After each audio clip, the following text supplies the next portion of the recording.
Welcome back everyone. As most of you know, all the iPhone 13s have pretty much came out, and I wanted to kind of compare all of these different iPhone 13 models and see which specific model you should go and pick up. Now what I will tell you is that if you have all the money in the world, getting the most expensive iPhone you can pick up is the best idea. And in my opinion, this year specifically, the iPhone 13 Pro and the iPhone 13 Pro Maxes are definitely worth the money. I definitely think they're worth the extra cash that you're going to drop on them. I don't think they're perfect. There's still some issues here and there, but you are going to be in a solid position if you actually go ahead and just grab an iPhone 13 Pro or iPhone 13 Pro Max. They bring a lot of capability, and I'm actually really happy with them this year. Now, starting off, what I'll tell you is the price tags. The iPhone 13 mini technically starts off at $699. The iPhone 13 goes to $799. The iPhone 13 Pro is $999, and the iPhone 13 Pro Max is $1099. So, in my opinion, right there, going from an iPhone 13 to an iPhone 13 Pro, yes, there's a little bit of a jump in terms of the price tag, but like I mentioned, you're still going to be in a better situation if you do that than if you were to, I think, stick with an iPhone 13. And I'm going to be honest, if you're going for an iPhone 13, I would say go for an iPhone 12 and save some money because it's just so similar in my opinion. Now the sizes between them all are pretty much the same. You'd be pretty much surprised. Now the 13 mini is the smallest. That one has a 5.4 inch Super Retina XDR OLED panel, and that's been a really good panel too. I think for the size that it is, it's actually pretty surprising how good of a size that phone is. It feels so good in the hand, and you can just put it on your device and you can just use it and then move on with your life. Now with the iPhone 13, that's a little bit of a bigger 6.1 inch Super Retina XDR OLED panel, so it's a little bit bigger. I do think you do feel it in the hand, but I still think the iPhone 13 feels pretty small. I think because I've been using the 13 Pro Max for all these comparisons, that it's kind of felt a little bit smaller, which is so funny. The 13 Pro has essentially the same exact panel size as the iPhone 13, but that doesn't mean they're the same panels. The iPhone 13 Pro has a 120Hz ProMotion display, which looks so beautiful, and like I mentioned, I'm so happy with that type of panel. The fact that you can just get a 120Hz panel on our iPhones now is so beautiful, and I love that type of thing. So when it comes down to these panels, the 13 Pro is definitely the better one, but we also have the 13 Pro Max. Now this one also is the same thing as the 13 Pro. It's a little bit higher resolution, but it's a 6.7 inch Super Retina XDR OLED display, and that is a massive panel. I don't know if you guys ever used the iPhone 13 Pro or the iPhone 11 Pro or iPhone 12 Pro Max. Those phones are massive, and the 13 Pro Max is the heaviest out of all of them. So if you're comfortable using a heavy phone, you're going to love the 13 Pro Max. If not, you can go all the way to an iPhone 13 Pro. If that's still too big, you can also go all the way down to an iPhone 13 mini as well. And the size is one of the biggest differences between all these models. So you really have to determine which specific size you want. And from there, you can kind of configure your models. So if you want the biggest iPhone you can get, we'll definitely get the 13 Pro Max.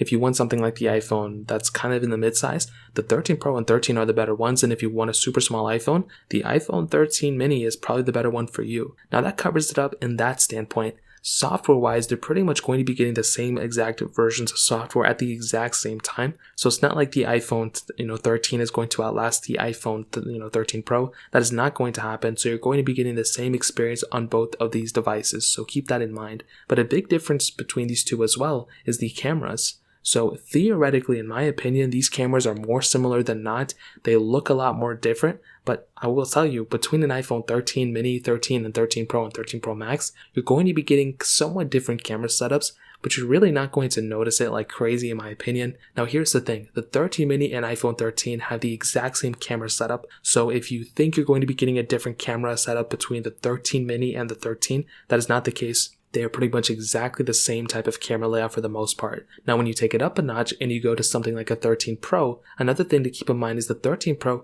and 13 Pro Max also kind of have the same type of camera setup. Now the 13 Pro Max lenses are a little bit bigger from what I've heard, so you may be getting a little bit tiny of a different experience, but for the most part, you're pretty much going to be getting the same type of cameras between all of them. The difference between the 13 Pro series and the iPhone 13 series is you do get that extra telephoto lens, and you also get a LiDAR sensor. So the LiDAR sensor is great for, different things like AR and VR kind of apps if you ever use those things. So that's great. but you can still utilize a lot of those things on your camera, standard camera on an iPhone 13. But another thing to keep in mind is with that telephoto lens, you actually do have the ability of zooming in a lot more into a subject or a photo or a video rather than the iPhone 13. So the 13 can still zoom in a lot, and I still like that camera a lot, but the iPhone 13 Pro and 13 Pro Max definitely have that capability a little bit more, which I actually do think is really cool. So in terms of cameras, definitely the 13 Pro Max is the best one, followed by the 13 Pro, followed by the 13 and 13 mini, at the same time. So that pretty much covers it up in that standpoint. Now, another big thing, really it's actually not a big difference at all, is the performance. Now, realistically, the iPhone 13 is still an extremely fast phone, and I don't think, there's this big of a difference. I've already done speed comparisons and everything like that, but this is pretty much all the same exact performance between all these phones.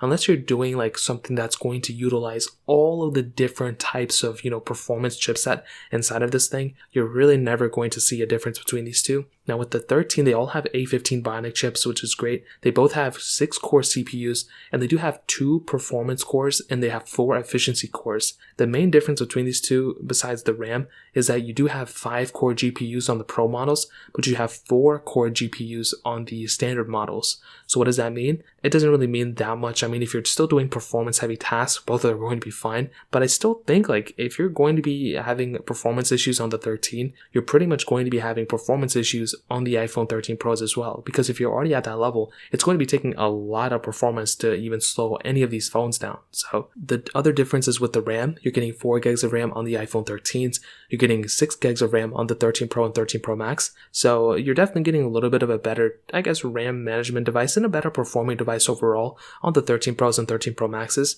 But from just being honest, I just don't think you're going to see a big difference between these, and I would personally not go from an iPhone like 13 to a 13 Pro just because of the performance. There are other reasons to do that, like the display, like the better build quality, the better cameras, and the 120 hertz. The performance is not one of those places I would go just to get like a better phone. It's really almost the same thing, to be honest. So in terms of performance, that pretty much covers it up. Now with the battery life, it's actually pretty interesting. It's almost exactly as you would expect. For my battery test, the iPhone 13 mini did the worst between all of them, but the 13 mini still outlasted a bunch of older iPhones. Like the 13 mini's battery life is surprisingly good. It beat my iPhone 12 Pro Max on iOS 15, which is insane. That may have a lot to do with the software, but for my test, that's actually what happened, and that made no sense at all to me. So if that iPhone was beating those iPhones, think about how the 13, 13 Pro, and 13 Pro Max are doing. Now, Apple states that the iPhone 13 gets up to 19 hours of video playback. It gets up to 22 hours of video playback for the 13 Pro,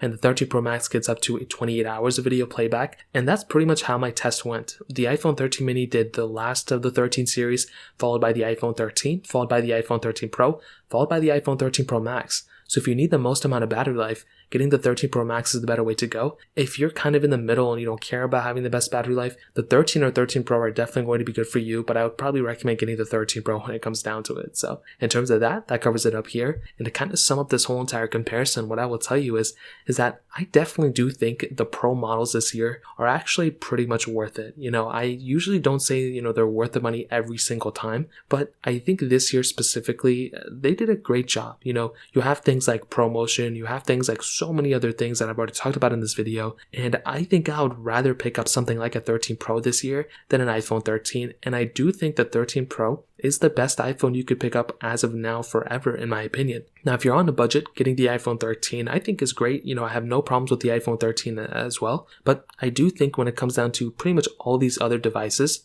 you're definitely getting a solid phone when it comes down to it from either one of these. So hopefully that kind of makes sense to you guys. Hopefully I kind of made it a little bit easier for you guys to pick up one of these. If you guys have any other questions or anything like that, let me know in the comment section below. Hit the like button, that would mean so much, but definitely hit that subscribe button. More importantly, everything else, I love every single one of you guys. Hopefully I'll catch you guys in the next video. Peace out till then.